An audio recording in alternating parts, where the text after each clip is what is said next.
Mima, sabihin mo kay Dudong Hongbaw na lay. Bibigyan ka ng red envelope. Yun ang gusto ko.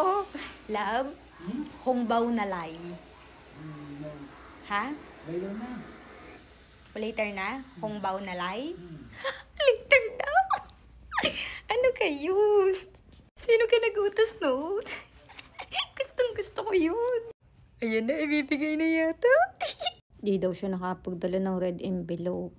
Kakuripot naman na rin. Nakakaiyamot. Wala daw siyang dalang red envelope.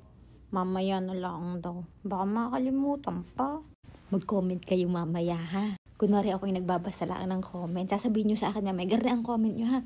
Mima, waiting ako dun sa Hongbaw na lay. Englishin nyo, Englishin. Tapos babasahin ko. Tapos kunyari, masyasyak akong ganyan na hindi ko akalain na nabasa ko siya. Tapos maririnig ni Dudong yun. Sabi ko, waiting for Hongbaw na lay. Ganyan. Tapos ako masyasyak ko. Kunwari ko na, what's the meaning? Gaganyan ako, ha? Kailangan mag-comment kayo ngayon. Tapos papabasa ko, tingnan mo, may nag-comment kayo.